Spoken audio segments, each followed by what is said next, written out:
Magandang araw sa iyo, Miss Gwen, at sa mga taga-subaybay ng inyong programa.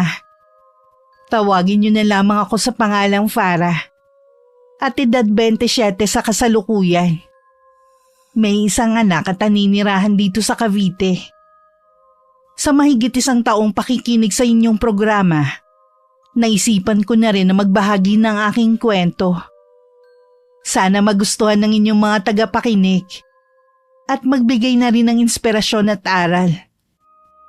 Umikot ang kwento ko sa pamilya ko at buhay pag-ibig. Iba yata ang ngiti mo ngayon at nangingislap pati mga mata mo. Masaya lang po ako, Tita Corinne. Kagabi po kasi hindi ko inaasahan na aalukin na ako ni Sander ng kasal. Talaga? Kung ganun binabati kita, iha. Kaya lang, masyado pa yatang maaga para magpakasal kayo. 1 taon pa lang kayong magkarelasyon. Mahal po namin ang isa't isa, sapat na po yun para sa amin. Tsaka wala naman po yun sa tagal ng relasyon bago magpasyang magpakasal. Sa bagay nga naman, meron nga dyan nasa 10 taon ng relasyon hindi pa rin sa simbahan ang kinahahantungan. Kaya nga po, Tita At saka kayo na rin po ang nagsabi na magaan ang pakiramdam nyo kay Sander. Totoo naman kasi, kumpara sa ibang nanligaw sa'yo, masaya ako para sa'yo. Sa wakas, magkakaroon ka na rin ng sarili mong pamilya. Hindi na ako mag-aalala kung sakali man na mawala ako. Tita naman, huwag nyo naman pong palungkutin ang araw ko. Pasensya ka na, iha. Okay na po, huwag nyo na lang babanggitin ulit. Sige, hindi ko na ulit babanggitin. Sabi po pala ni Sander, sa labas po tayo maghahapunan bukas. Tayo? Ibig bang sabihin kasama ako bukas? Oo naman po, susunduin ko kayo dito bukas pagkagaling ko sa trabaho. Bakit kailangan pa akong kasama? Baka makaistorbo lang ako sa inyo. Kasama din po ang mga magulang ni Sander. Dahil kayo na pong tumatayang guardian ko mula noon, kayo po ang ipapakilala ko sa mga magulang niya. Huwag po kayong mag-alala, ilang beses ko na pong nakaharap ang mga magulang niya. Super mababait po sila. Ay, ano kaya ang pwede kong isuot bukas? Yun pong mga damit na binili ko sa inyo. Pwede po kayong mamili doon. Sa dami ba naman ang ibinili mong damit para sa akin ang hirap mamili kung alin doon ang isusuot ko. Tulungan mo naman ako, iha, na mamili. Sige po, Tita. Mamaya po isukat yung mga damit at tutulungan ko po kayong mamili ng mas bagay na isuot nyo bukas. Salamat, iha. Gusto ko kasi na maging presentable din sa pagharap sa mga magulang ni Sander. Kahit ano naman pong isuot nyo, magiging presentable at maganda kayo sa paningin ng mga magulang ni Sander. 5 kami magkakapatid at bunso ako. Hindi na inaasahan nun ng mga magulang ko ang pagdating ko. Ilang taon din na malagi ang itay sa Saudi para maibigay ang pangangailangan ng pamilya. Kung kailan naisipan na niya na mag-for good dito sa Pilipinas, tsaka naman nabuntis sa akin ng nanay ko. Dahil umaasa na lang sa maliit na negosyong naipundar, ang ginhawang naranasan ng mga kapatid ko ay hindi ko na naranasan noon. Nasa huling taon na ako noon ng high school nung marinig ko ang mga magulang ko na nag-uusap na hindi na ako papapasukin sa kolehiyo. Ang priority kasi nilang makatapos noon ang pang-4 naming kapatid. Mabuti na lang dumating si Tita Corinne na matandang dalagang pinsan ni inay at kinuha ko. Itinuring niya akong parang tunay na anak at pinag-aral sa kursong gusto ko. Salamat, iha, at sinama mo ko. Ang saya at ang bait pala talaga ng mga magulang ni Sander. Sabi ko naman po sa inyo na mababait ang mga yun at saka hindi nyo kailangang magpasalamat. Pamilya ko kayo. Natural lang na kasama ko kayo sa mahahalagang sandali ng buhay ko. May iba nga pala ako. Alam na ba ng mga magulang mo ang tungkol sa plano mong pagpapakasal? Hindi ko pa po sila nakakausap Alam ko naman na may tampo ka pa rin sa kanila. Pero magulang mo pa rin sila. At karapatan din nila na masaksihan ang pag-iisang dibdib mo. Hindi pa rin po kasi nagbabago si Itay. Si inay naman lagi sa kanyang kampe. Kahit ang mga kapatid ko nahawa na rin sa pagiging pintasero ng tatay namin. Hindi na nila yun pwedeng gawin sa'yo dahil ang layo na ng itsura mo sa dati. Utang ko po sa inyo ang lahat, tita. Lagi kayong nasa tabi ko para palakasin ang loob ko at suportahan ako sa mga gusto kong gawing pagbabago sa sarili ko. Mula pagkabata, lagi ko nang naririnig ang kwento sa iyo ng nanay mo. Kaya kahit hindi pa kita nakikita noon, nakakaramdam na ako ng awa sa'yo. Kung hindi niyo po siguro ako kinuha noon sa amin, malamang po naging utusan na lang ako ng mga magulang ko at mga kapatid ko. Wala kasi talaga silang balak na papasukin ako noon sa kolehiyo. Magbakasyon kaya tayo sa atin, ano? Kahit ilang araw lang? Parang gusto ko nga po ang idea na yan. Magpapaalam lang po ako sa opisina. Sigurado naman na papayagan ako. Basta dala ko ang laptop ko pwede naman ako magtrabaho kahit saan ako naroon. Yun nga lang po, hindi makakasama si Sander. Busy pa po siya dahil kabubukas lang ng dental clinic. Ay, sayang naman. Hindi natin siya makakasama. Pagkakataon na sana para makilala ng mga magulang mo at kapatid mo ang nobyo mo. Maliban sa pagbabago ng itsura mo, pwede mo pang ipagyabang ang boyfriend mo. Marami pa naman pong pagkakataon na maisama ko sa atin si Sander. Sa bagay nga. Magpahinga na po kayo, tita. Alam ko pagod na kayo. Hindi pa naman kayo sanay magpuyat. Minsan lang naman ito Nag-enjoy talaga ako, Iha. Salamat ulit sa pagsama sa akin, ha? Wala po yun, tita. Dapat nga siguro dalasan yung paglabas kasama namin para hindi kayo naiinip dito sa bahay. Okay lang naman po yun kay Sander. Nako, hindi na. Kapag may mahalaga na lang na okasyon. At kapag kasama ang mga magulang ni Sander, ayoko namang maging abala sa inyong date ng nobyo mo. Tsaka, minsan naman inilalabas mo ko. Sa susunod po lalabas ulit tayo. Gusto ko lang kasing makabawi sa inyo. Hindi mo kailangan bumawi. Hindi ka man galing sa sinapupunan ko. Anak na rin kita. Ganon kabusilak ang puso ni Tita Corinne. Siya ang pumuno sa pagmamahal na hinahanap ko sa aking mga magulang. Kung tutusin pamangkin sa pinsan lang naman ang ugnayan namin. Hindi yun naging hadlang para mahalin niya ako at ituring ko rin siyang parang tunay kong ina. Masasabi ko na stable na ako sa trabaho ko. Nasa corporate world ako at sa Makati nagtatrabaho. Walang utang, may sariling ipon at maayos na karir. May boyfriend na galing sa may kaya sa buhay at may maayos na karir bilang dentista. Wala pang isang buwan nang buksan niya ang klinik niya na malapit lang sa bahay nila. Kahit sabihin pang stable na ako at wala nang hahanapin pa, parang may nararamdaman akong kulang. Bakit parang malungkot ka? Huwag mong sabihin nagbago ang isip ni Sander. Hindi ka na niya pinayagan? Hindi po nagbago ang isip niya. Ako po ang nag-aalangan na ituloy pa po natin ang planong pag-uwi sa atin. Bakit naman? Kinakabahan po kasi ako Dahil ba sa tatay mo? Naalala ko lang po yung huli naming pagkikita. Kung paano niya ako pagtawanan sa harapan ng mga kaibigan niya. Kalimutan mo na yon. Hindi ka na magagawang pintasan ng ama mo dahil wala na ni bakas ng itsura mong dati. Akala ko po nakakalimutan ko na ang trauma na inabot ko kay Itay noon. Yun pala, nakatago lang. Ikaw lang ang makakatulong sa sarili mo. Alam ko na mahirap ang pinagdaanan mo, pero kailangan mong ipakita na hindi ka na tulad ng dati. Sigurado ako na mas nahigitan mo na sila ngayon. Kayo po talaga, tita, ang nagpapalakas sa loob ko mula noon pa. Sige na, ngumiti ka na dyan. Naimpake mo na ba ang mga gamit mo? Konti na lang po ang aayusin ko. Kapag pala merong sinabi ang itay mo sa iyo na hindi maganda, ako na ang makakalaban niya. Hindi ako papayag na apihin ka pa niya at ipahiya. Alam ko naman po na ipagtatanggol niyo ko. Hindi lang kay Itay, pati na rin sa ibang tao. Anyan nga, tumahawak ka lang. Minsan, sandata rin yan para isipin nila na hindi ka nasasaktan. Mas mabuti na minsang itago rin ang tunay na nararamdaman. Sa aming magkakapatid, ako may kakaibang itsura.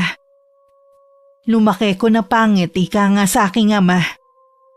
Maliban pa doon, magaspang ang balat ko na katulad sa kaliskis ng paa ng manok. Kulubot din ang aking balat. Dahil lang sa lotion kaya kahit papano nawawala ang gaspang nito. Mula rin pagkabata, puro pamimintas na lang ang natatanggap ko. Na ang ama ko ang pasimuno. Nasa huling taon na ako sa koleyo nung umuwi ako sa amin dahil piyesta. Doon na ako napuno sa aking ama. Nung gawin niya akong katatawanan sa lahat ng mga bisita. Ni hindi man lang ako ipinagtanggol ng nanay ko. Ako pa ang sinabihan niyang masyadong sensitive. Hindi marunong sumakay sa biro. Sino ba yung mga sakay ng magarang kotse na yon? Si Corinne nga ba yon? Sino kasama niya? Dito nga sila papunta. Ate Maricar, kumusta ka na? Sabi ko na nga ba ikaw yan eh. Sino yung kasama mo? Nay, ako po ito si Farah. Mano po. Ikaw nga ba yan, Farah? Bakit parang nag-iba yata ang itsura mo? At nakasakay pa kayo sa kotse? Ako nga po, Nay. Kumusta po kayo? Ayos lang naman, anak. Sa loob na tayo magkwentuhan. Dumadami na kasi ang mga osyosero eh. Sige po, sina tatay po pala. Mamaya pa ang uwi nun. Ako lang lagi ang naiiwang mag-isa dito sa bahay. Hindi na po ba dito umuuwi si Ate Mariel? Hindi mo pa nga pala alam no. Ikinasal na ang ate mo nung nakaraang taon. Dito lang din sa barangay sila nakatira, sa biyenan niya. Hindi ko po alam na ikinasal na pala si ate. Pasensya ka na anak ha, kung hindi ka na nasabihan nun. Naiintindihan ko naman po. Kahit sino naman sa mga kapatid kong ikinasal hindi ako sinasabihan. Tingin nila panira lang ako sa kasal nila. Kasi Ayos lang po, Nay. Alam ko naman po ang dahilan nila. Nahihiya silang ipakilala ako na kapatid nila. Ang layo ba naman ang itsura ko sa kanila eh. Ngayon ang ganda-ganda mo na. Hindi nga kita nakilala eh. Ano bang ginawa mo ha? Nung magkatrabaho po ako, nag-ipon ako at saka ako nagpaayos. Ganun pala. Siguradong magugulat ang itay mo kapag nakita ka. Hindi na po ako siguro niya ngayon pipintasan. Hindi mo pa rin pala nakakalimutan ang ginawa sa'yo ng tatay mo. Yun siguro ang dahilan kaya hindi ka na umuwi dito eh. Hindi ko naman po kayo nakakalimutan. Kaya nga po lagi ako nagpapadala eh. Nagpapasalamat nga pala ako sa perang ipinapadala mo. Minsan kasi gipit kami ng tatay mo eh. Napeste kasi ang mga baboy na alaga namin. Naubos lang ang puhunan namin. Wala rin namang ibinibigay ang mga kapatid mo eh. Hayaan niyo po, Nay. Dadagdagan ko ang padala ko sa inyo sa susunod. Ngayon palang nagpapasalamat na ako sa'yo. Teka lang ha, ikukuha ko kayo ng merienda. Nung pumasok si Inay sa kusina ay ginala ko naman ang paningin ko sa kabuuan ng bahay. Napansin ko na yun pa rin ang dating itsura. Mas pinaluma pa nga lang ng panahon. Sa nakikita ko, hindi na rin nila pinag-aksayahang iparenovate. Marami ding alaala ang nag-uunahan sa isip ko. Hindi nga lang masasayang alaala kaya agad ko yung inalis sa aking isipan. Ilang sandali lang bumalik na rin si Inay dala ang 2 basong juice. Oh, uminom muna kayo. Alam ko pagod kayo sa biyahe. Salamat, Ate Maricar. Ang dami niyo namang dala. Magtatagal ba kayo? Oo, te. Magbabakasyon sana kami dito ng ilang araw kung okay lang naman. Okay lang naman. Mabuti nga yun para makasama naman namin si Farah. Ganon din po ako, Nay.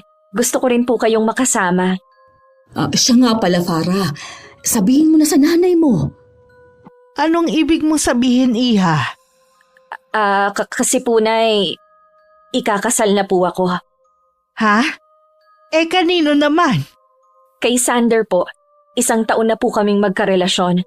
Nakausap na rin po ng mga magulang niya ang tita Corin. Ganun ba?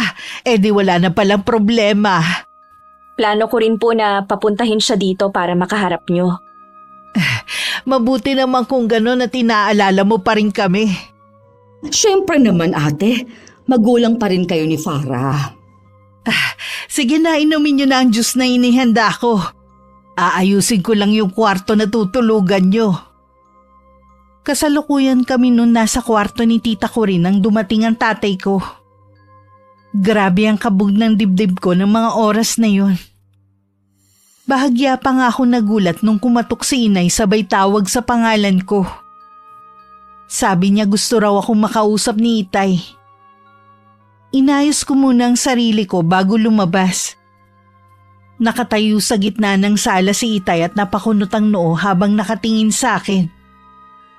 Lumapit ako at inabot ang kamay niya para magmano. Kamusta po kayo, Tay? Ikaw nga ba yan, Farah?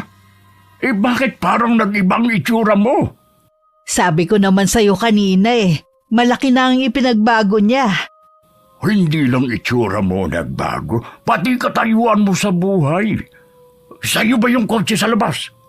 Hiniram ko lang po yan, Tay. Mas maginhawa po kasi ang biyahe namin pauwi dito kung may sasakyan. Ganun ba? Sabi ng nanay mo magbabakasyon kayo rito. Opo, kasi gusto ko kayong makasama ni Inay. Bakit inabot pa ng 5 taon bago ka umuwi dito sa atin? Abala lang po kasi ako sa trabaho Abay, 4 na oras lang naman ang biyahe papunta dito sa atin. Kung gugustuhin mong umuwi anumang oras magagawa mo. Masyado kasing mataas ang pride mo Hindi naman po sa ganon. Kahit po hindi ako nakakauwi, alam nyo na hindi pa rin ako nakakalimot sa inyo. Kung ang ibig mong sabihin ng pagpapadala mo ng pera, dapat lang na magpadala ka. Kulang pa nga kung tutuusin sa gastusin dito Dadagdagan ko na lang po sa susunod. Aasahan ko yan, ha? Bakit nga pala gumanda ka ng ganyan? Nagparitoke ka ba? Matangos na kasi ilong mo Kuminis na rin ang balat mo. Opo. Siguro dyan na lang naubos ang sahod mo, no? Pangarap ko po kasi na mabago ang itsura ko para hindi na ako mapintasan ng kahit sino.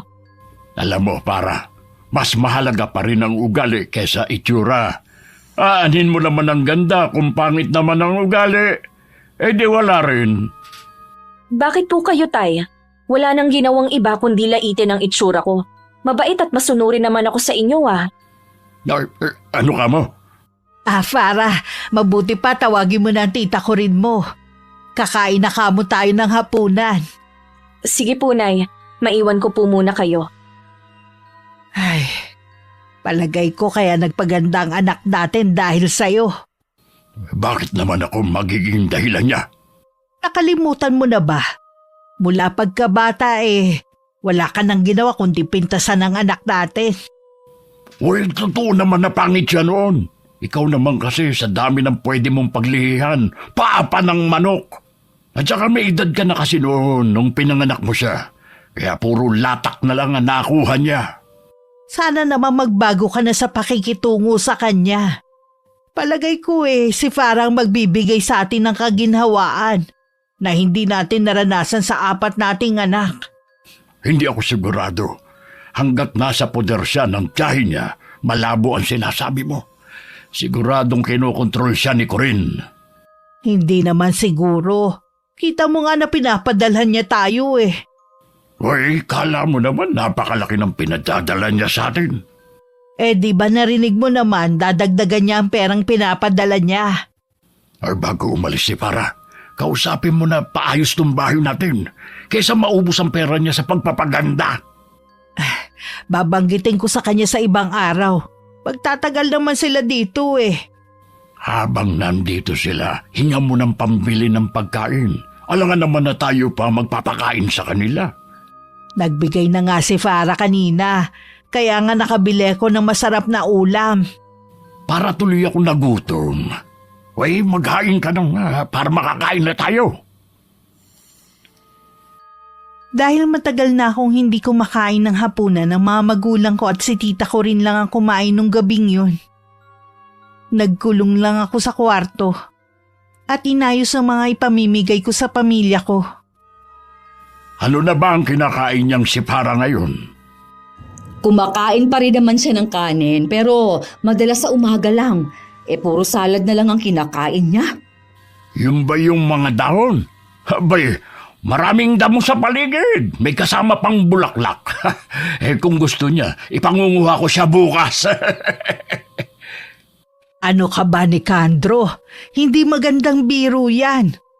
Ayoko na magsasalita ka ng ganyan kapag kaharap ang anak mo. Hindi ka pa rin pala nagbabago, kuya. Ginagawa mo pa rin katatawanan si Farah. Biro lang naman yun. Masyado naman kayong seryoso. Ano nga palang ginagawa ni Farah sa kwarto? Inaayos niya ang mga ipamimigay sa inyo. May mga pasalubong pala siya. Dapat kanina pa niya yun nilabas. Nagpahinga muna kasi kami. 4 na oras lang naman ang biyahe. Napagod kayo? Siya nga pala.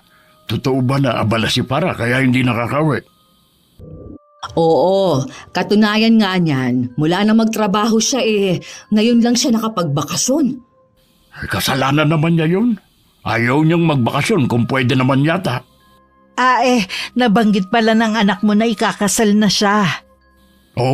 Talaga? Kanino naman? Sander ang pangalan. Mukhang okay naman yung boyfriend niya. Mabuti may nagkagusto sa kanya. Oo nga pala. Maganda na nga pala siya ngayon. Ewan ko lang kung yung dati pa niyang mukha, kung may magkakagusto sa kanya. Matanong nga kita, kuya. Bakit ba ganyan ang trato mo kay Farah? Ano naman ang ibig mong sabihin ko rin? Mula pagkabata kasi, hindi mo na minahal si Farah. Yung 4 mong anak, pinag-aral mo. Pero ang bunso mo, wala kang plano. Ginagawa mo lang siyang katatawanan sa lahat ng oras. Nakita mo naman siguro kung ano itsura ni Farah. Sa tingin mo kaya sinong ama ang matutuwa? Dapat ikaw na ama ang unang nagtatanggol sa kanya. Pero ikaw pa ang nangunguna sa pamimintas sa anak mo. Kahit ano pang itsura niya, dapat lang natanggapin mo siya at mahalin. Kayo naman ang gumawa sa kanya at hindi naman niya kagustuhan na maging magulang kayo. Wag naman sana kayo magtalo sa harapan ng pagkain. Pasensya ka na, Ate Maricar. Nawala na ako ng ganang kumain. Magpapahinga na lang ako. Maiwan ko na kayo. Tignan mo ang ginawa mo. Ano bang ginawa ko? Wala naman na. Masyado lang sensitive ang pinsan mo Ganun yata kapag matandang dalaga. Pakiusap naman, ngayon lang umuwi ulit dito ang anak mo. Huwag mo naman sanang sirain. Baka mamaya magalit yun, hindi tayo imbitahin sa kasal niya. Oo na, ikaw naman Dumating lang ang anak mo, nag-iba ka na rin Katatapos ko lang ayusin ang mga ibibigay kong pasalubong nung pumasok si tita ko rin. Nagtaka naman ako kung bakit ang bilis niyang matapos maghapunan. Sabi pa naman niya kanina nagugutom siya. Parang nabasa naman niya ang laman ng isip ko. Biglang nawala ang gutom ko dahil sa ama mo. Bakit naman po? Hindi pa rin pala siya nagbago. Napansin ko nga rin po yun kanina. Tumanda lang siya, pero ganun pa rin siya. Kung gusto mo nang umuwi, sabihan mo lang ako, ha? Kahit gabi na, pwede naman tayong umalis. Sayang naman po ang pagpunta natin dito. Gusto ko rin pong makita ang mga kapatid ko at ang mga pamangkin ko. Sige, ikaw ang bahala. Basta kapag hindi mo na kaya, ha? Magsabi ka lang. Kaya ko naman po. Maghapon naman wala ang itay Mabuti na lang nagsasalita na kahit papaano ang inay mo. Hindi katulad dati, puro sang-ayon lang siya sa ama mo. Medyo nag-aalangan na nga lang po ako ngayon na ipakilala si Sander sa kanila. Naisip ko nga rin yan. Natatakot po ako na baka ipahiya niya ako sa boyfriend ko. Wala pa naman pong alam si Sander sa nakaraan ko. Hindi mo pa pala sinasabi sa kanya? Akala ko ba Hindi po natuloy dahil nauunahan ako ng kaba. Paano po kung iwan niya ako? Kung talagang mahal ka ni Sander, maiintindihan ka niya. Paano po kung hindi niya matanggap na pangit ako dati? Ibig sabihin lang nun, hindi ganun kalalim ang pagmamahal niya. Pero sa tingin ko naman, mahal na mahal ka niya. Tsaka ko na lang po siguro iisipin ang tungkol sa bagay na yan kapag nakauwi na tayo. Tumawag na ba siya sa'yo ngayon? Chat lang po. Kapag ganun busy po yun. Oh, mamaya ka pa ba matutulog? Inaantok na kasi ako Mauna na po kayong matulog. Hindi pa po kasi ako inaantok. Oh, mauna na ako sa'yo ha. Bukas na lang ulit. Nang mga sandaling yun, nagtatalo pa rin ang mga magulang ko sa kwarto nila. Sa kauna-unahang pagkakataon kasi pinagtanggol ako ng nanay ko sa tatay ko. Sa tingin kasi ni inay, sumusobra na nga talaga si Itay sa mga lumalabas sa bibig nito laban sa akin. Bakit ba ang init ng ulo mo sa akin, ha? Kanina ka pa Gusto mo bang tuluyan na lumayo ang loob sa atin ng anak natin, ha? Ano ba kasi ang masama sa sinasabi ko? Totoo naman kasi lahat. Bakit siya masasaktan? Kapag tuluyan na rin nainis sa atin si Corinne, baka kumbinsihin niya si Farah na tapusin na ang bakasyon nila rito. O hindi umalis sila, pakialam ko. Tumatanda ka talagang paurong. Oh, tingnan mo ang binigay sa atin ng anak mo kanina. Ang laki naman ng pera na yan. Sa 4 ba nating anak nakaranas tayo na mabigyan ng ganitong kalaking halaga? Sila kasi mga pamilyado na. Paano pa sila magsusuporta sa atin? Kahit naman noon na wala pa silang mga asawa madalang na rin ang pagbibigay nila. Mabuti na lang may maliit tayong kabuhayan. Ano ba kasi yung gusto mong gawin ko, ha? Gusto ko habang nandito si Farah maging mabait ka sa kanya. Mabait naman ako, Mabait ka na ba sa lagay na yan, ha? Oo, sige na nga. Mas magiging mabait pa ako sa anak mo. Masaya ka na ba? Alam ko kasi na kahit magkaroon na ng sariling pamilya si Farah, hindi pa rin niya tayo pababayaan. Hindi katulad ng mga kuya at ate niya. Nabanggit ba ng anak mo kung kailan ang kasal? Wala pa siyang sinasabi. Pero ipapakilala raw niya tayo sa boyfriend niya para mapag-usapan na rin ng kasal. Kawawang lalaki. Alam kaya niya na pangit talaga dati si Farah? Hindi ko alam dahil wala naman nababanggit ang anak natin. Kung sakaling makilala natin ang lalaki, ako na ang nakikiusap sa iyo. Huwag na huwag mong ibubuko ang nakaraan ng anak natin. Oo naman. Sinasabi ko na sa iyo, Nicandro, ha? Oras na masira ang kasal ng anak mo nang dahil sa iyo. Mawawala ako sa iyo. Os, kung kailan tayo tumanda ng ganito tsaka mo pa ako iiwan? Huwag mo akong subukan. Gagawin ko talaga. Oo na, mabuti pa matulog na tayo. Pagod akong maghapon, tapos gigising na naman ako ng maaga.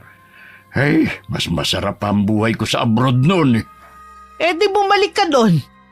Kung pwede nga lang sana. Kung hindi ako umuwi noon, hindi mabubuo si Farah. Wala na sana akong pangit na anak. Hating gabi na magka-chat pa rin kami ni Sander. Kaya naman kinabukasan tanghali na tulog pa rin ako. Si tita ko rin maagang bumangon.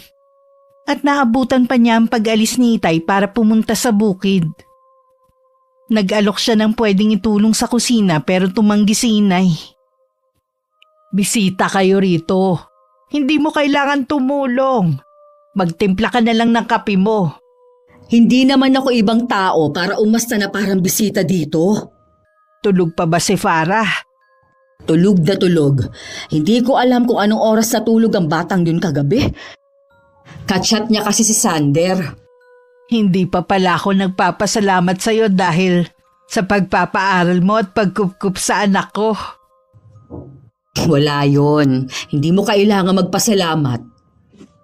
Sa totoo lang kahit ako ang nanay ni Farah, ramdam ko pa rin yung pader sa pagitan namin.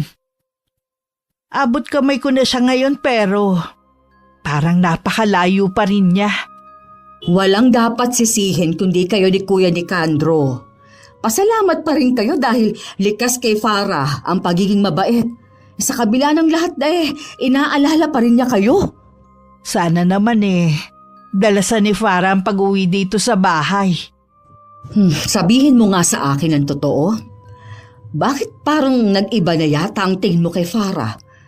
Dahil ba maganda na siya at hindi mo na ikakahiya o dahil sa katayuan niya ngayon? Aminado ko na malaki ang pagkukulang ko sa anak ko. Pero mahal ko siya gaya ng pagmamahal ko sa mga kapatid niya. Kung alam mo lang ang pinagdaanan ng anak mo, saksi ako sa mga paghihirap niya at pagtitiis para lang maabot kung nasaan siya ngayon. Sana naman, hindi sirain ang asawa mo. Walang gagawin si Nicandro na pwedeng ikasira ni Farah.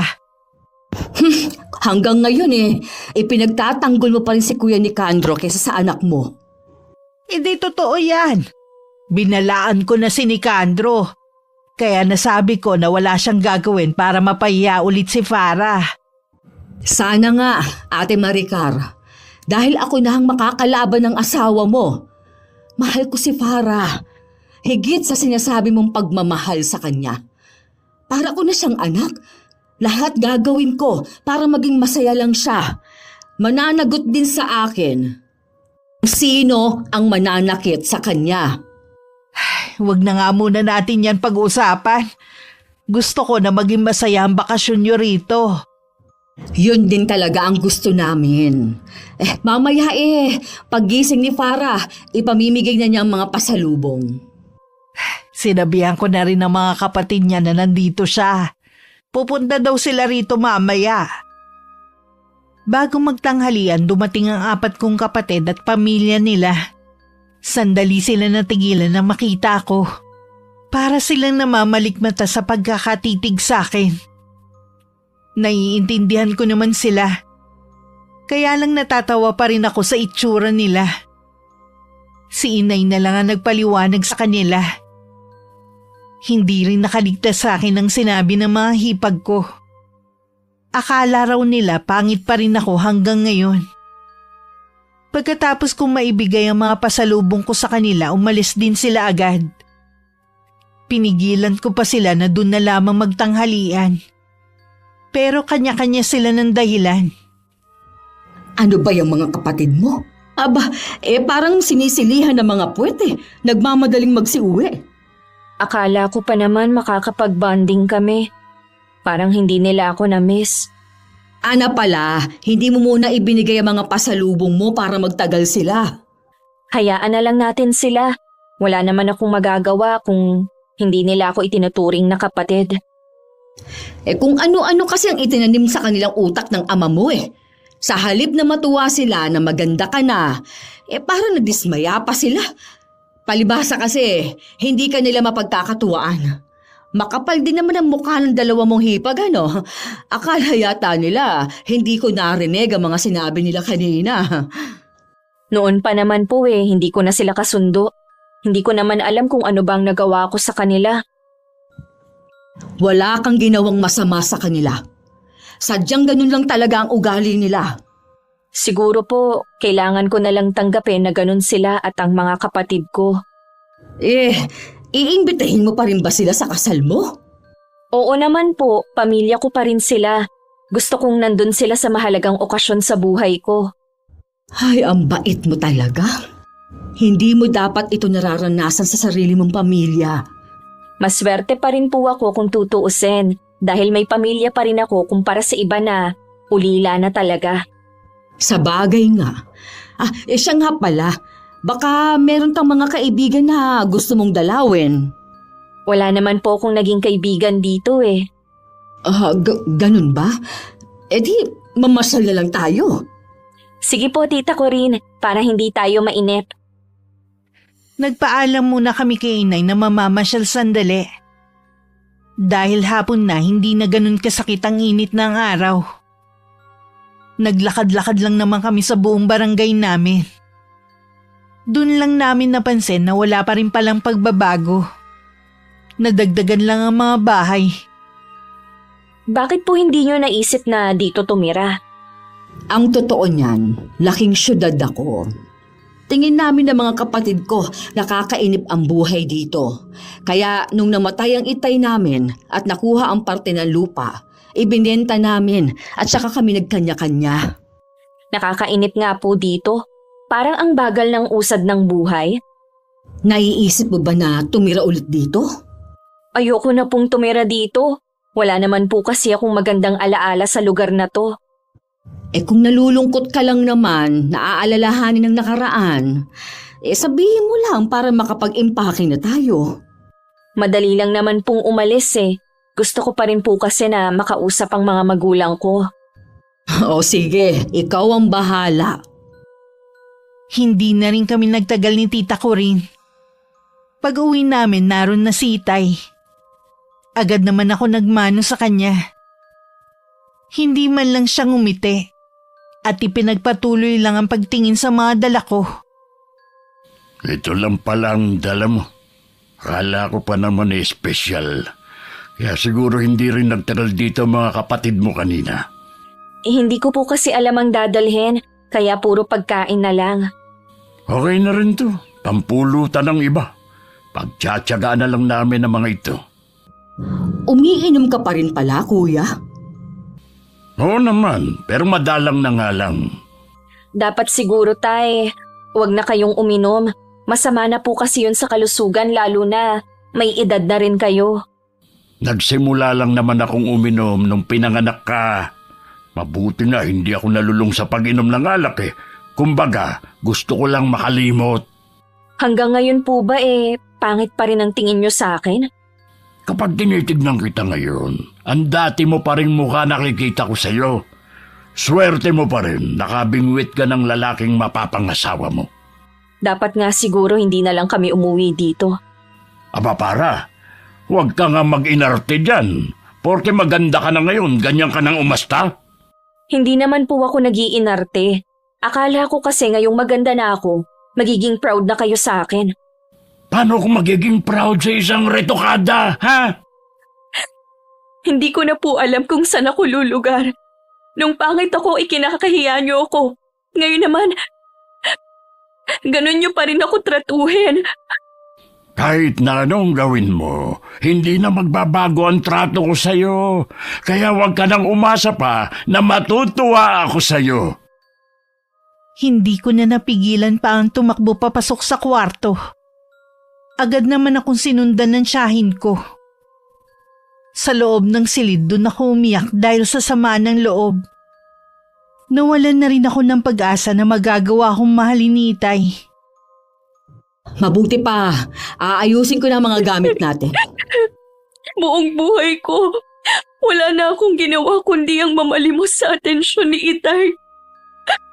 Lahat naman ginawa ko para ipagmalaki rin niya ako gaya ng mga kapatid ko. Hindi na talaga magbabago ang itay mo. Sa halip na magpasalamat nga siya sa mga dala mo, pinintasan pa. Ayusin ko na po mga gamit ko. Ayoko na dito. Magpahinga ka na lang dyan. Ako na ang bahala. Magpapaalam lang ako kay Inay. Kaya lang ayokong lumabas ng kwarto. Ako na lang ang magsasabi sa kanya. Ramdam ko naman na hindi tayo welcome dito. Pasensya ka na, iha. Kung hindi kita pinilit, hindi tayo uuwi dito. Ginusto ko rin naman po. Dahil gusto kong makasama ang mga magulang ko at mga kapatid ko. Sa ipinakita ng magulang mo at mga kapatid, pag-isipan mo pa rin kung ipakikilala mo sa kanila si Sander. Ayoko lang na mapahiya ka. Lalo tuloy ako nakaramdam ng pangamba at pag-aalinlangan. Naisip kong baka sirain lang ni Itay ang nalalapit kong kasal. Nang sulyapan ko si tita ko rin, malapit na siyang matapos sa kanyang ginagawa. Ilang sandali lang nakarinig kami ng sunod-sunod na katok at pagtawag. Binuksan ko naman yun at pumasok si Inay. Bahagya pa siyang natigilan na makita ang mga bag namin. Aalis na kayo? Oo, hindi na rin kami makakatagal sa ugali ng asawa mo. Farah, pagpasensya mo na lang ang Itay mo. Kinausap ko na siya kanina. Tsaka malapit ng gumabi. Akala ko pa naman, Nay, magiging masaya ang bakasyon namin dito. Yun pala, pasasamain na naman ng Itay ang loob ko. Huwag mo na lang pansinin ang Itay mo. Matanda na rin naman siya eh. Mula noon, wala na akong ginawa kundi ang magpasensya kay Itay. Nakakapagod na po siyang intindihin. Alam ko naman, kaya nga kinausap ko na siya. Nakikiusap ako sa iyo, anak, na kung pwede sana, wag muna kayo umalis. Gusto ko rin naman na makasama ka kahit ngayon lang. Wag mo na lang intindihin ang tatay mo. Sana ate, mas intindihin mo ang nararamdaman ng anak mo, hindi ng asawa mo. Iniintindi ko naman ang anak ko eh. Kaya nga kinausap ko na si Nicandro. Hindi naman kasi marunong pakiusapan ng asawa mo. Parang hindi nakakaintindi. Ako na lang ang humihingi sa inyo ng tawad sa inaasal niya. Wag mo na kaming pigilan ate. Mas kawawa ang anak mo kung magtatagal pa kami dito. Tita Corinne, pwede po bang wag na muna tayong umalis? Sara naman. Gusto mo bang insultuhin ka na naman ng tatay mo? Alang-alang na lang po kay Inay. Sige na po, tita. Sige, ikaw na ang bahala. Salamat anak at pinagbigyan mo ko. Nung gabi gusto ko sanang kumain kahit konti para makasabay si Inay pero nag-aalangan ako. Si tita ko rin naman titiisin na lang daw ang gutom. Kesa makasabay si Itay sa hapag. Kaya ganun na lang ang gulat namin nang kumatok si Inay. Wala daw si Itay at maagang sinundo ng kainuman. Kaming tatlo lang ang naghapunan. Malalim na ang gabi nang dumating si Itay. Lasing na lasing. Hindi pa kami nung natutulog ni Tita Corinne. Kaya dinig namin ang malakas na boses niya. Hinaan mo ang boses mo. Natutulog na ang mga kasama natin sa bahay eh. Ano ngayon? Bahay ko naman to. Ang akin lang, respeto naman sana. Ngayon na nga lang umuwi ang anak mo eh. Sana hindi na lang siya umuwi rito. Dahil sa kanya nag-aaway tayo eh. Kaya tayo nag-aaway dahil sa ugali mo. Kung hindi mo matatanggap si Farah na anak mo, sasabihan ko na lang siya na wag nang umuwi dito kahit kailan. Bahala siya. Hindi ko naman siya kailangan. Akala mo kung sino na siya. Para sa akin, siya pa rin ang anak nating pangit. Hindi ko alam kung bakit ganun na lang ang galit mo kay Farah. Kasalanan mo rin. Sabi ko sa'yo, huwag mo nang ituloy ang pagbubuntis mo. Tama ng 4 nating anak pero matigas ka. Tingnan mo tuloy, nagluwal ka ng pangit sa pamilya. Hindi ko na makakalain na ganun siya ipapanganak eh. Mula nang isilang ang bata na yun, puro na lang kamalasan ang dumating sa atin. Kita mo nga, yung maliit na negosyong pinundar ko noon, nalugi lang hanggang nagsara. Tama na Nicandro. Kung hindi ka pa titigil, itutuloy ko ang banta ko sa'yo. Iiwan na kita dahil sa ugali mo. Akala mo naman talaga magagawa mo? Sasama na ako sa anak natin kapag umalis sila. Teka.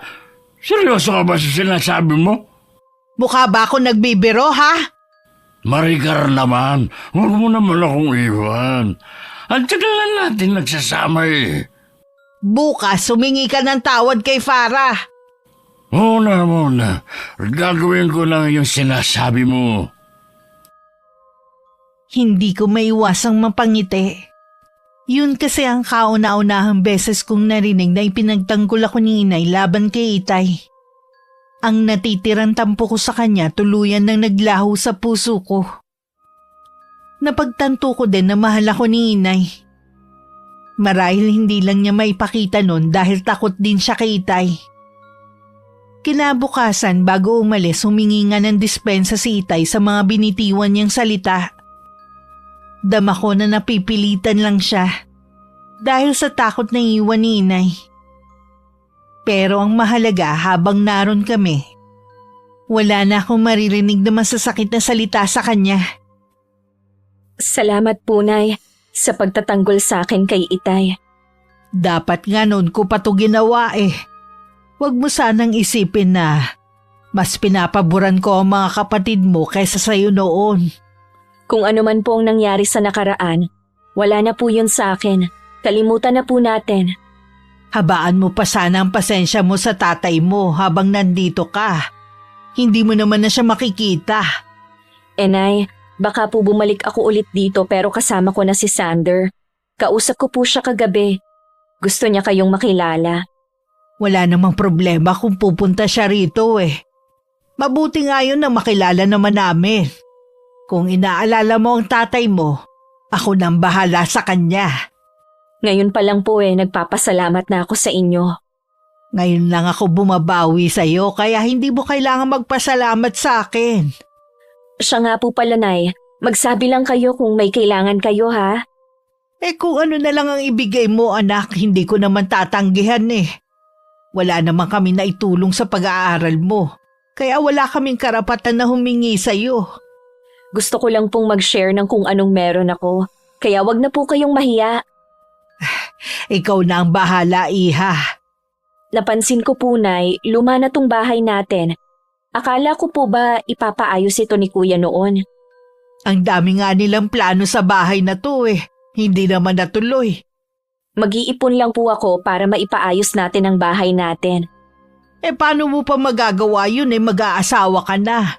Siyempre, iba na ang prioridad mo. Nag-usap naman po kami ni Sander na kahit kasal na kami, magtatrabaho pa rin po ako. Mas okay pa rin po kasi ang may sarili akong pera. Tama ka naman, iha. Huwag mo kaming gayahin ng tatay mo na walang ipon. Masyado kasi kaming umasa na hindi kami pababayaan ng mga kapatid mo eh. Hindi ko po kayo pababayaan ni Itay kahit may sarili na akong pamilya. Pangako ko po yan sa inyo. Yung maalala mo lang kami, sapat na sa akin. Alam kong nahihiya lang si inay na magsabi ng kailangan nila. Pero desidido na ako na tulungan ng mga magulang ko sa abot ng aking makakaya. Nung sumunod na araw, wala naman ako naririnig na anuman kay Itay. Pinanguha pa nga niya kami ng buko at ilang prutas na tanim niya. Nasa silid ba yung magtita? Ang anak lang natin ang nandun. Si Corinne may pinuntahan na dating kakilala. Nabanggit mo na ba kay Farah yung mga kailangan natin? Nagkukusa naman ang anak mo eh. Mabuti pa rin kung sasabihin mo. Baka kung ano-ano lang iibigay niya. Pag-iipunan daw niya ang pagpapaayos ng bahay natin. Pag-iipunan pa? Ibig sabihin wala siyang pera? Meron naman siguro, hindi nga lang sapat. Ilang taon na siyang nagtatrabaho wala pa rin siyang ipon. Paano yata puro pagpapaganda ang inuuna? Wala na tayong pakialam doon. Sariling pera naman ang ginagastos niya eh. O ba'y dapat tayong inuunan niya, makabayad man lang siya ng utang na loob sa atin? Ano bang utang na loob ang sinasabi mo dyan, ha? Mula nung tumuntong sa high school nun si Farah, siya na nagpapaaral sa sarili niya. Kung ano-anong nilalako niya para lang makapag-aral siya. At kaya siya nakapagtapos ng koleyo dahil kay Corinne. Sa kanya may utang na loob ang anak natin. Kung hindi dahil sa atin, wala sana siya sa mundong ito. Oo nga, pero sama ng loob lang naman ang ibinigay natin sa kanya. Habang nandito siya, ngayon ko lang naisip ang mga pagkukulang ko sa kanya. Pero gusto pa rin niya tayong suklian ng kabutihan. O lahat na ibibigay niya, tanggapin mo. Huwag mong kalilimutan na wala na tayong maaasahan sa apat nating anak. Humihingi nga ako kay Arnold ng pang-abono, wala daw siyang pera Lintik na buhay talaga to. Susubukan ko kung makakahingi ako kay Farah mamaya. Huwag mo lang subukan, pilitin mo. Alam mo naman yung mga kalakal na lang ang kinabubuhay natin. Malapit nang dumilim nang magising ako. Hindi ko alam kung dumating na ba si Tita Corinne. Bumangon na lang ako at pumunta sa kusina. Naabutan ko si inay na nagluluto na ng hapunan. Napahaba yata ang tulog mo, iha. Oo nga po eh. Dumating na po ba si Tita Corinne? Hindi pa nga eh. Baka nawili sa pakikipagkwentuhan. Tutulungan ko na po kayo, Nay. Huwag na, iha. Baka maulingan ka pa. Kahoy pa rin kasi ang gamit natin dito eh. Baka madumihan lang ang kamay mo. Maupo ka na lang dyan at kwentuhan mo na lang ako. Halos alam naman po ninyo ang nangyari sa akin eh. Wala na po akong maikukwento sa inyo. Meron nga pala akong sasabihin sa iyo. Ano po yun, Nay? Kasi mga tanim sa bukid lang ang ikinabubuhay namin ng itay mo eh. Wala kasi kaming pambili ng abono dahil napeste nga ang mga alaga naming baboy. Baka pwede mo naman akong pahiramin ng pambili ng abono. Iyon lang po pala. Bibigyan ko na lang po kayo, wag nyo nang bayaran. Salamat, iha. Pasensya ka na kung sa'yo ako lumapit. Mga kapatid mo kasi, mula nang magsipag-asawa, wala na kaming naasahan ng tatay mo. Sabi ko naman po sa inyo, ako nang bahala sa pangangailangan nyo. Kanino nga po palang bukid ang tinatamnan ng itay? Sa pinsan niya. Nagbibigay naman siya ng porsyento kapag nakakabenta ng kalakal ang ama mo eh. Ganun po ba? Sandali lang po, Nay ha. Kukunin ko lang yung wallet ko. Nakahinga naman ng maluwag si inay dahil nalutas ang isa nilang problema ni itay. Pinasobrahan ko na rin ng bigay para may panggastos sila sa mga susunod na araw. Dumating ang pag-alis namin ni Tita Corinne. Nakaramdam man ako ng lungkot, masaya pa rin akong aalis. Dahil alam kong wala na akong sama ng loob ng lilisan. Mahigpit ko pang niyakap ang mga magulang ko bago sumakay sa dala naming sasakyan. Pagdating sa bahay ni Tita Corinne, hinarap ko naman ang mga kailangan kong gawin. Si Sander ba ang tumawag, iha? Opo, Tita. Gusto na po niyang makilalang mga magulang ko sa lalong madaling panahon. Di uuwi kayo sa inyo? Opo, at gusto ko nakasama kayo para marinig niyo rin ang sasabihin niya. Pwede naman. Kaya lang, iha, dapat siguro ipagtapat mo na muna kay Sander ang nakaraan mo. Kapag nagkita po kami, sasabihin ko na sa kanya. Hindi naman siguro malaking bagay sa kanya yon. Dahil uso naman talaga ang mga retoke ngayon. Pero mas mabuti na rin na sabihin mo pa rin sa kanya. Ay, sana lang po kapag nagkaanak kami, hindi magmana sa akin ang magiging anak namin. Masyado mo namang kinawawa ang sarili mo. Sa tingin ko lang ha, baka may ininom ang inay mo noon kaya gano'n ang itsura mo. Di ba nga, tutulang itay mo na magbuntis ulit ang inay mo? Sabi naman po ni inay dahil sa paglilihi niya sa akin ng paa ng manok. Posible rin. Mabuti pa, huwag na natin pag-usapan ng bagay na yan. Yung tungkol na lang sa inyo ni Sander ang isipin mo. Oo nga po excited na po ako sa kasal namin. May petsa na ba kayong napili? Meron na po, pareho namin gusto sa summer para siguradong hindi uulanin ang kasal namin. Okay rin yan. Sabihan mo lang ako para matulungan kita ha. Opo, Tita. Nung makita kami ni Sander na pag-usapan namin ang pagbabakasyon namin ni Tita Corinne sa amin. Maging ang tungkol sa kasal namin. Nagtakda na rin kami ng araw kung kailan kami uuwi sa amin. 1 linggo mula ngayon uuwi kami sa amin para makausap namin ng mga magulang ko. Halo ang nararamdaman ko ng mga sandaling yun. Mas nangingibabaw sa akin ng kaba. Pero agad ko rin yun inalis sa sistema ko. Ang kauuwi lang natin sa inyo, uuwi na naman tayo. Alam na po ni inay na uuwi tayong 3 doon. Sayang nga lang at hindi makakasama ang mga magulang ni Sander. Humingi naman po sila ng dispensa. Mahirap na po kasi kung pipilitin na magbiyahe ang ama ni Sander. Sino mag-aakala na may sakit pala sa puso ang ama niya? Mukha kasi siyang malusog kung titignan. Nagulat nga rin ako nang sabihin yun ni Sander sa akin Kaya pala ang dami na ring bawal na pagkain sa ama niya. Maibang ha pala ako. Sinabi mo na ba kay Sander ang tungkol sa'yo? Hindi ko na po naisingit na sabihin eh. Tsaka na lang po siguro. Pero dapat masabi mo pa rin sa kanya bago kayo ikasal. Plano ko naman po talaga yun. Ayoko naman na meron akong ililihim sa kanya. Dumating ang araw ng pag-uwi namin. Parang may paru-paro sa akin tiyan. Sa kabila ng kabang nararamdaman ko, hindi naman mabura-bura ang ngiti sa labi ko. Pagdating nga sa amin, mainit naman na tinanggap ng mga magulang ko si Sander. Sa nadaanan naming restaurant, niyaya ng boyfriend ko si Itay. Hanggang doon, walang tigil ang masaya naming kwentuhan. Nagpunta lang ako sa banyo sandali. Pagbalik, natanaw ko si Itay at si Sander na seryoso nag-uusap. Mula nga noon nakitaan ko na ng pananamlay si Sander. Kinausap ko naman siya ng sarilinan dahil baka may problema sa kanyang ama. May nangyari ba sa papa mo? Kanina ko pa kasi napapansin na parang may problema ka. Ha? Ayos lang naman ang papa ko. Farah, bakit naglihim ka sa akin?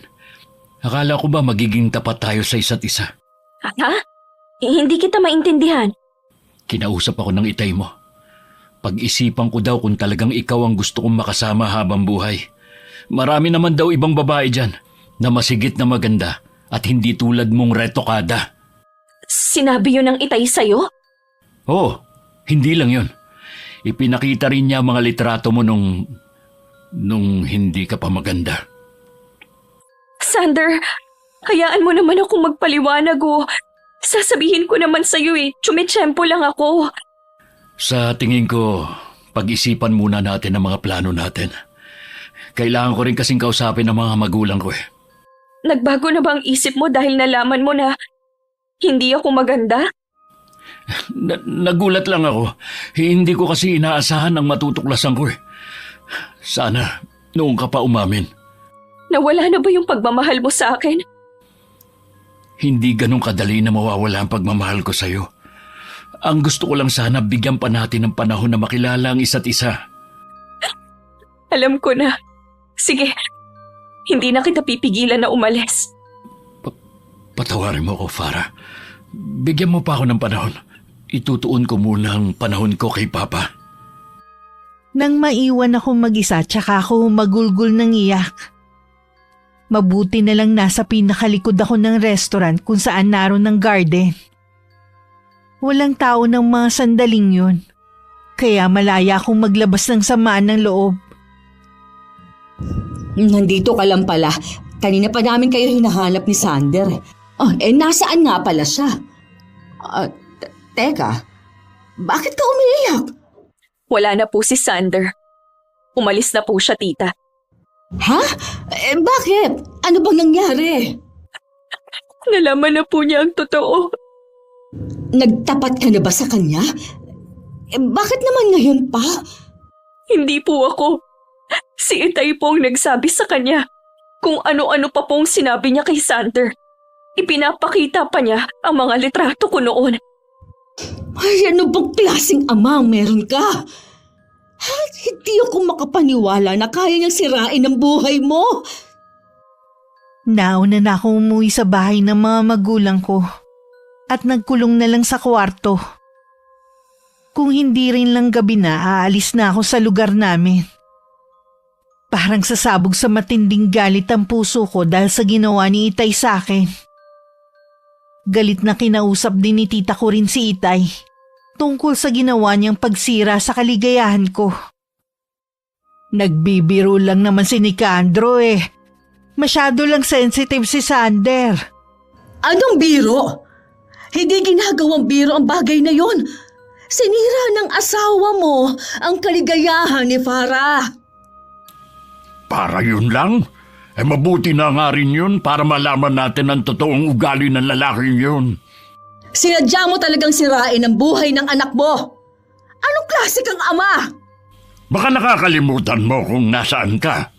Nasa loob ka ng pamamahay ko, kaya wala kang karapatan na pagsabihan ako. Huwag kang mag-alala. Ito na ang huling beses na tutungtong ako sa bahay na ito. Wag naman sana kayong magtalo. Kailangan tayo ni Farah ngayon. Alam ko na nasasaktan siya. Hindi niya kayo kailangan. Ako lang ang kailangan niya mula pa noon. Tanging ako lang ang nakakaintindi sa kanyang pinagdadaanan. Wala na kayong ginawa, kundi saktan at ipahiya siya. Ikaw, Kuya Nicandro, pagsisisihan mo ang ginawa mong ito sa anak mo. Ba't bumalik ka nga rito? Huwag mo akong tatalikuran! Hayaan mo na lang siya. Ikaw naman kasi. Bakit mo naman ginawa yun sa anak natin? Malay ko naman na wala palang alam ang boyfriend niya na retokada siya. Alam kong galit na sa atin ang anak mo. Huwag ka na ring umasa na magbibigay pa siya sa atin. Bakit ba siya nag-iinarte? Totoo naman kasi na pangit siya. Tanggapin na lang niya yon. Nakakaawa naman si Sander kapag nagkatuluyan sila. Paano kapag nagkaanak sila ng pangit? Paano niya ipaliliwanag yun sa lalaki, ha? Labas na tayo dun. Wala na tayong pakialam pa. Mabuti pa, ipagtimpla mo na lang ako ng kape. Hindi na ako nakainom sa restaurant eh. Ang dami ko pa namang nakain. Gusto ko lang bumaba ang kinain ko. Magtimpla ka ng kape mo. Bahala ka dyan. Hoy! Huwag mo akong tatalikuran. Pareho kayong bastos ng pinsan mo. Ay, lintik talaga. Ako na naman ang napasama. Isang kakilala ni tita ko rin ang pinakiusapan niya na maghatid sa amin sa sakayan. Bago pa man lumiwanag ang paligid, umalis na kami sa amin. Buong biyahe, tahimik lang ako at nakatingin sa malayo.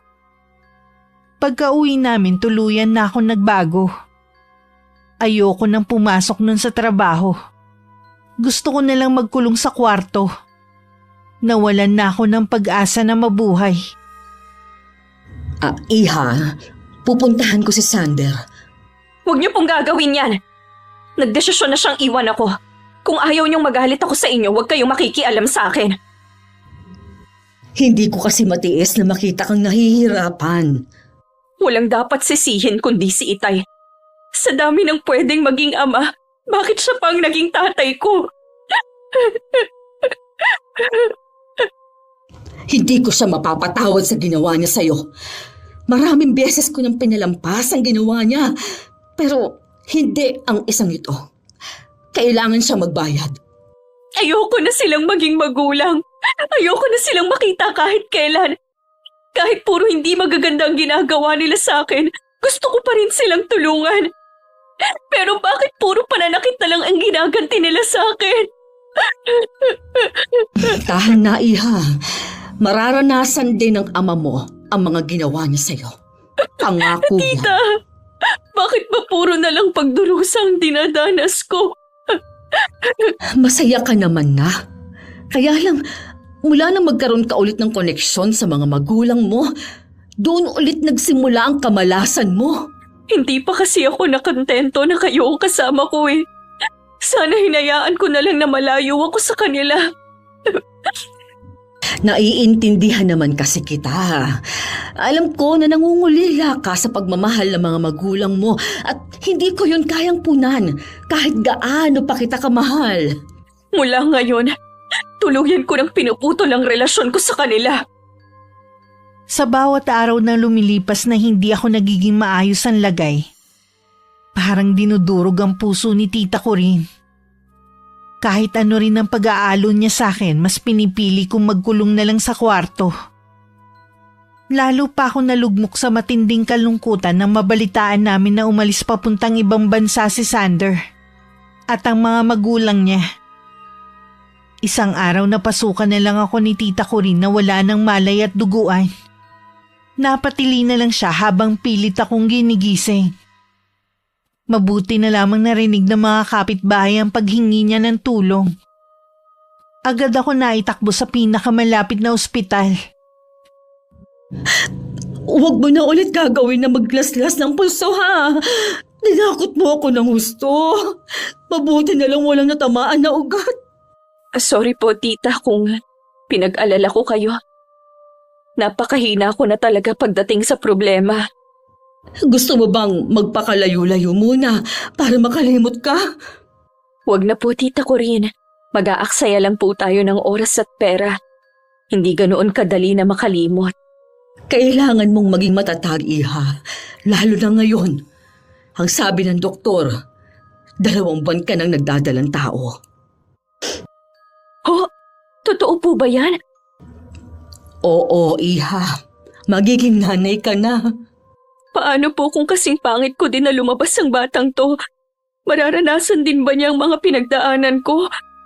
Kahit ano ang mangyari, huwag mong ipaparana sa kanya ang mga nangyari sa'yo. Pakamahalin mo siya. Lagi lang akong nandito para sa'yo. Hindi ko po alam kung magiging mabuti ba akong ina. Hindi ko naman po kasi naranasan na mahalin sa isang pamilya. Kung paano kitang minahal at inalagaan, yon ang iparanas mo sa magiging anak mo. Bahala na po. Kahit nung makauwi ako sa bahay, lagi pa rin akong tulala.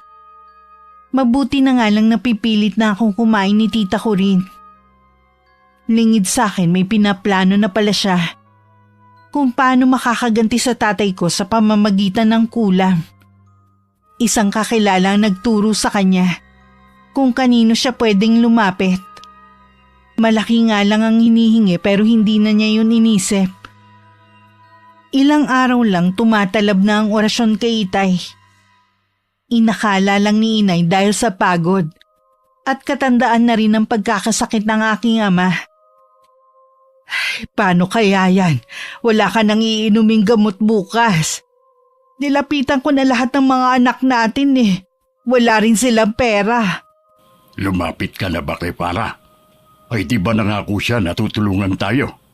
Sa tingin ko nagpalit na siya ng numero eh. Hindi ko na kasi siya makontak. Wala rin palang isang salita ang babaeng yun eh. Baka sinadya na rin niya naputulin ang connection sa atin dahil sa ginawa mo. Para yun lang, kakalimutan niya na tayo bilang magulang niya. Ang tigas din kasi ng ulo mo eh. Hindi ka nakikinig sa akin. Kahit kasi maganda na ang anak mo, wala ka pa rin ginawa kundi pintasan ng dati niyang itsura. Sa hindi ko makalimutan ang pangit niya mukha eh. Minsan naiisip ko na baka anak mo siya sa ibang lalaki. Nicandro, hindi ako makapaniwala na pinag-iisipan mo ako ng ganyang kasamang bagay. Kahit nung nasa abroad ka, hindi man lang ako natukso na tumingin sa ibang lalaki. Nagtataka lang kasi ako kung bakit bukod tangi siya lang ang pangit sa magkakapatid. Baka dahil din sa mga iniinom ko noon na pampalaglag. Walang dapat sisihin kundi ako. Wala ka na rin kasing ginawa nun kundi ang magalit sa akin dahil sa biglaan kong pagbubuntis. Kaya sinubukan kong ilaglag pero makapit si Farah. Gusto niya talagang mabuhay. Eh, subukan mo pa rin na tawagan. O di kaya si Corinne ang tawagan mo. Hindi niya sinasagot ang tawag ko eh. Alam kong galit din siya sa akin. Puntahan mo kaya sila. Alam mo naman ang bahay ng pinsan mo eh. Hindi maaaring wala tayong pera. Gusto ko nang magpa-doktor. O sige, kakausapin ko ang mga anak mo. Kung sino ang pwedeng magbantay sa'yo habang wala ako. Kahit nahihiya si Inay, kinapalan na lang niya ang mukha na puntahan kami para humingi ng tulong. Nagulat naman si Tita Corinne na mapagbuksan siya ng pinto. Pinapasok naman niya si Inay sa loob. Pasensya ka na kung bigla na lang akong sumulpot ng walang pasabi. Hindi ko kasi kayo makontak ni Farah eh. Nasa na nga palang anak ko? Nasa kwarto siya at nagpapahinga. Ano ba ang kailangan mo? May sakit kasi ang tatay niya eh.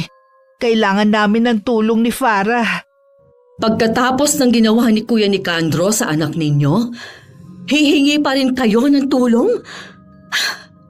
Saan naman kaya kayo kumuha ng kakapalan ng mukha, ha? Wala na talaga kami mahinga ng tulong eh. Kailangan ipa-check up sa doktor ang ama niya bago pa lumala ang kondisyon nito. Matagal nang walang trabaho si Farah. Ha? Akala ko maganda ang trabaho niya. Mula nang maghiwalay sila ni Sander, hindi na siya bumalik sa dati. Nagtangka din siya magpakamatay. Mabuti na lang dumating agad ako at nadala namin siya sa ospital. Gusto ko siyang makita. Baka lalo lang kasing makasama sa kanya. Ayaw na niyang magkaroon ng koneksyon sa inyo. Sisilipin ko lang siya. Pakiusap naman. Sige. Sumunod ka sa akin. Nandito ang kwarto niya. Naramdaman kong may nagbukas ng pinto pero hindi ako lumingon. Alam ko kasing si tita ko rin lang yun. Nang marinig ko ang mga yabag na papasok, tsaka lang ako nagsalita. Hindi pa ako nagugutom, tita. Anak, Anong ginagawa niyo dito? Tita, bakit niyo siya pinapasok dito? huwag kang magalit sa tita mo. Ako nagpumilit. Mabuti pa, Ate Maricar. Lumabas na tayo. Pakiusap anak, kausapin mo naman ako kahit sandali lang. Sinira niyo ang buhay ko. Siguro naman masaya na ang asawa niyo. Buntis ako at walang ama na magigista ng anak ko. Maraming salamat sa inyo, ha? Bakit hindi mo ipaalam kay Sander ang lahat? Wala na siya. Hindi ko na siya kayang abutin. Kaya umalis ka na. Kalimutan niyo na ako bilang anak. Patawarin mo ko, anak. Umalis na kayo. Gusto ko nang magpahinga. Huwag niyo na rin akong guguluhin pa kahit kailan. Halika na, Ate Maricar.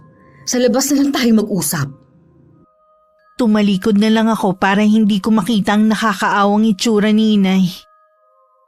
Nang makalabas sila, tsaka ako na lang pinakawalan ng mga luha ko. Sa labas maraming tanong si inay kay tita ko rin. Nasagot ko na ang lahat ng tanong mo. Pasensya ka na, Ate Maricar. Hindi ka maaari magtagal dito. Naiintindihan ko naman. Ayoko rin naman na dagdagan pa ang sama ng loob ni Farah. Hindi ko mapapatawad ang asawa mo sa ginawa niya kay Farah. Wala siyang kasing sama. Kahit ako nakakaramdam na rin ng galit kay Nicandro. Parang ayoko na siyang makita at makasama. Ilang taon din ako naging bulag sa mga ginagawa niya. Ngayon lang ako natauhan. Magagawa mo ba siyang iwan sa gitna ng karamdaman niya? Karma na rin siguro yun sa kanya. Pasensya ka na, Ate.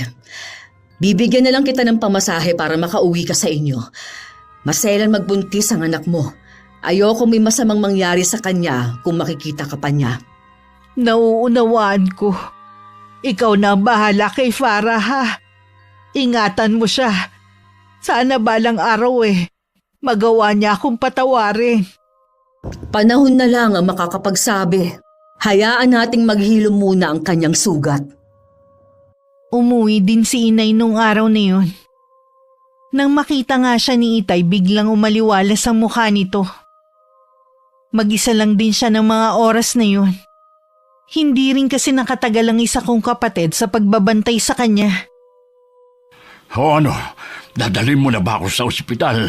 Ang sakit na talaga ng mga binti ko Namamaga ng gusto. Wala nang trabaho si Farah, kaya hindi na ako nakahingi ng tulong. Ha? Sigurado ka? Galit din sa atin ang anak natin. Kulang na lang isumpa niya tayo. Hindi niya tayo pwedeng talikuran. Mga magulang pa rin niya tayo. Walang dapat sisihin kundi ikaw kung bakit siya iniwan ni Sander. Alam mo ba nagdadalang tao rin ang anak natin. Mag-isa niyang palalakihin ang apo natin na walang ama. Ano ka mo? Buntis si Farah? Hindi lang yun. Nagtangka din siya magpakamatay dahil sa sama ng loob. Hindi ko naman alam na ganun pala magiging resulta ng ginawa ko.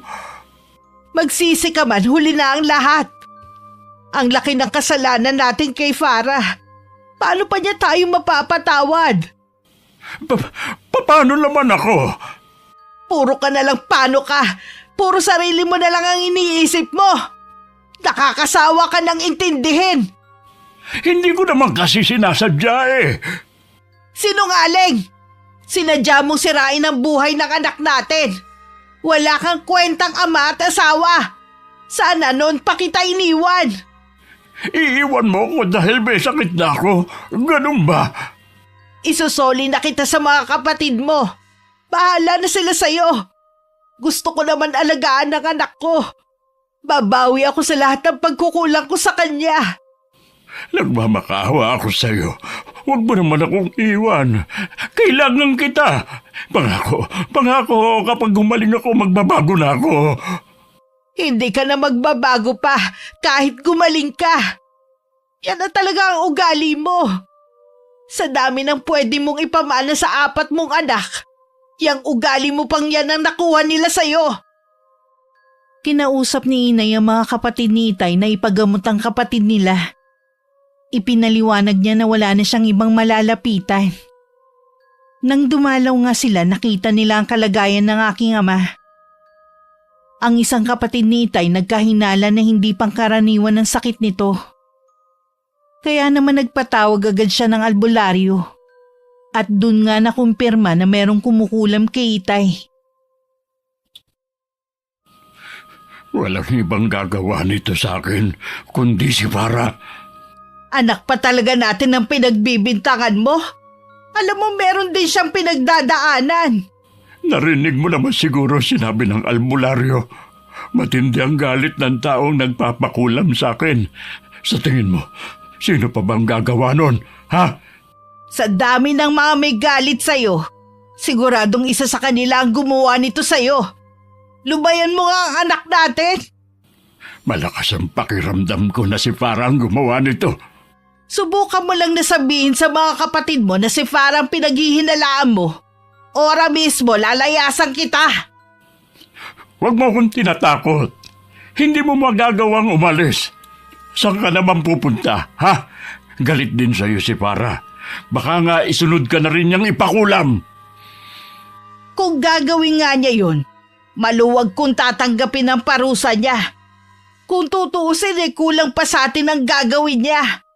Hindi mo ako mapipigilan na sabihin sa albularyo at sa mga kapatid ko na si Farah ang nasa likod ng sakit ko. Magkakasubukan tayo ni Kandro. Tinutuo nga ni Itay ang banta niya. Ang mga kapatid niya hindi makapaniwalang magagawa ko yun sa sarili kong ama. Pero sabi naman ng albularyo, isang lalaki ang nasa likod ng pangungulam kay Itay. Maaari daw nakaalitan niya sa inuman o di kaya sa pangangalakal. Nangako naman ang matandang albularyo. Nagagawin niya lahat para gumaling ang aking ama. Bakit ka nag-iimpake? Nakalimutan mo na ba ang sinabi ko sa'yo, ha? Oras na sabihin mo sa mga kapatid mo na si Farah ang pinaghihinalaan mo kumulam sa'yo. Iiwan na kita. Huwag mo namang gawin sa akin to. Maawa ka naman sa akin. Hindi naman sila naniwala eh. Kung wala pang sinabi ang albularyo, masisira na naman ang anak natin sa mga kapatid mo. Wala ka talagang kwentang tao. Kung hindi na talaga kita mapipigilang umalis, hintayin mo muna akong gumaling. Alam mo, hindi ako makakakilo sa bahay na ito. Total, wala ka naman pakialam sa mga taong nakapaligid sa'yo eh. Wala na rin akong pakialam sa'yo. Huwag mo sanang kalilimutan na sumumpa ka sa harap ng altar na magsasama tayo habang buhay, sa hirap at ginhawa. Ikaw ba, tinupad mo yon ha? Di ba hindi? Kaya tigilan mo ko sa pangungonsensya mo. Buong buhay ko, wala na akong ginawa kundi pagsilbihan ka. Ngayon sarili ko naman ang iisipin ko. Nakikiusap ako sa'yo. Huwag mo akong iwan. Maricar! Bago tuluyang iwan ni Inay ang aking ama, tinanong pa niya ang albularyo kung may pag-asa pang gumaling si Itay. Gagaling naman daw pero habang buhay nang may mararamdaman sa kanyang katawan. Walang nagawa ang mga kapatid ko kundi bantayan si Itay. Kahit kasi napagaling siya ng albularyo na natili lang siyang nakaratay sa higaan. Samantala buong puso naman humingi ng kapatawaran ng Inay sa akin. Lumambot naman ang puso ko sa kanya. Salamat anak at hindi mo ko pinagtabuyan. Hayaan mong bumawi ako sa iyo. Aalagaan kita habang malakas ako. Talaga po bang hindi niyo nababalikan si Itay? Hindi na, anak. Matagal na panahon ako nabulag sa kanya. Naging mabuti nga akong asawa.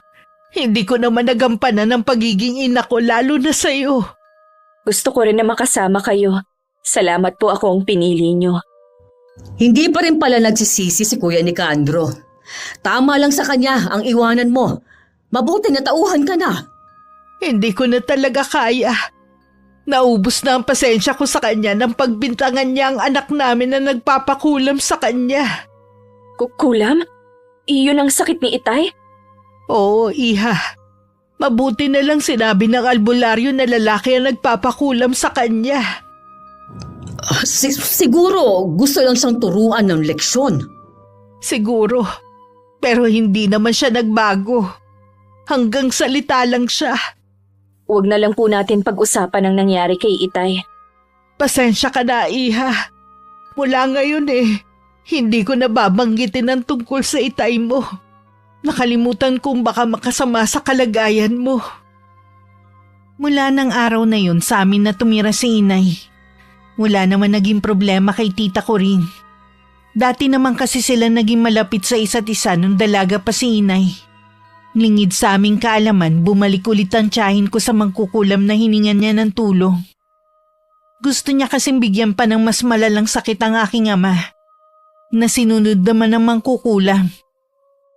Si Kuya Arnold po ba ang tumawag sa inyo? Ano po ang sabi? Wala na raw ang itay mo. Napasukan daw nila sa kwarto na wala ng buhay. Akala ko po ba magaling na siya? Yun ang sabi ng albularyo bago ko umalis. Kayo po ang bahala kung gusto niyong umuwi. Hindi nga lang po ako makakasama. Okay lang, iha. Hindi ka naman talaga pwedeng bumiyahe dahil sa kalagayan mo Galit po ako kay Itay, pero nalulungkot pa din ako sa sinapit niya. Mag-iingat po kayo sa pag-uwi niyo. Nang araw ding yun, umuwi si inay sa amin para asikasuhin ang burol ni Itay. Gusto sanang samahan ni tita ko rin si inay. Kaya lang hindi niya ako maiwan. Makakahinga ka na rin ng maluwag ngayong wala na ang itay mo. Sa kabila ng ginawa niya, hindi ko pa rin hinangad ang kamatayan niya. Mas makakabuti na rin kasi na wala na siya, kaysa patuloy kanyang saktan.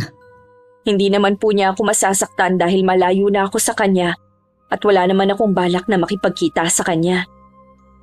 Sa bagay nga. Kanina ko pa po napapansin na kanina pa kayo silip ng silip sa labas ng bintana. Ano po ba ang tinitingnan ninyo? May hinihintay kasi akong bisita. Ha? Kailan pa po kayo tumanggap ng bisita? Siguro espesyal ang bisita ninyo. Oo, espesyal talaga. Siguro na traffic lang yun kaya hanggang ngayon wala pa.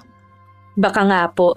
Mabuti pa po, maupo na lang kayo kesa maya-maya ang silip ninyo. Lalo lang kayong hindi mapapakali niyan. Mabuti pa nga. Kumusta na nga pala ang pakiramdam mo ngayon? Nahihirapan pa rin po ako sa pagbubuntis ko. Ganito po ba talaga kahirap magdalang tao? Sabi nila mahirap nga daw. Di ba nga, meron pang namamatay. Lagi daw nasa hukay ang isang paa ng mga buntis. Natatakot po tuloy ako. Huwag kang matakot. Basta sundin mo lang ang mga bili ng OB mo. Sinusunod ko naman po. Iniinom ko rin ang mga reseta niyang gamot kahit nasusuka na ako sa pag-inom. Tama yan, iha. Sandali ha, nandito na ihata ang bisita. Sino ba kasi ang bisita mong yan, tita? Malalaman mo rin. Naghintay lang ako sa may sala habang nakaupo.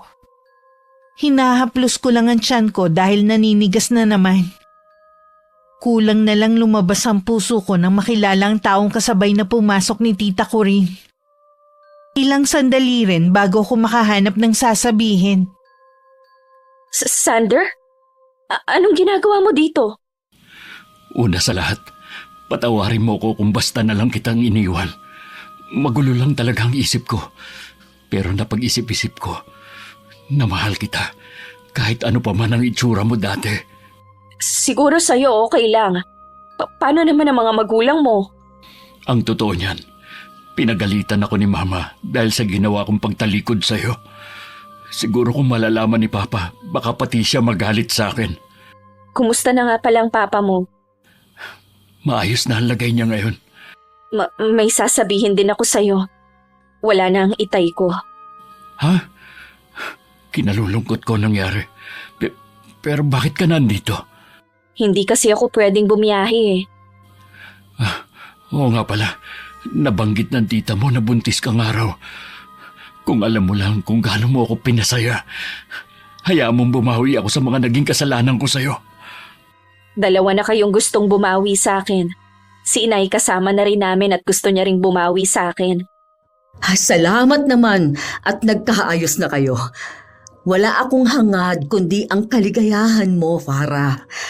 Naging malupit man sa iyo ang kapalaran nung bata ka pa. Kahit paano ngayon, magiging masaya ka na rin. Utang ko po sa inyong lahat ng ito. Tita ko rin. Kahit nagluluksa pa rin sa pagkawala ni Itay, hindi ko pa rin mapigilan na maging masaya sa pagbabalik ni Sander sa buhay ko. Makalipas ang 1 buwan, bumalik na rin si Inay. Natuloy na rin ang kasal, pero kinailangan pa maghintay ng 1 taon. Naging masalimuot man ang naging buhay ko sa pamilya at pag-ibig. Sa huli ako pa rin na nagtagumpay. Sa ngayon wala na akong mahihiling pa. Basta kasama ko ang mga mahal ko sa buhay. Bago kami nun bumukod ni Sander, ipinagtapat sa akin ni tita ko rin ang ginawa niya. Kahit malaking kasalanan ang nagawa niya, wala akong naramdamang galit sa kanya. Sa huli nagpasya kami ng ilihim na lang yon, Miss Gwen. Lalo na sa aking ina. Wakas. Magandang araw sa iyo, Miss Gwen, at sa mga taga-subaybay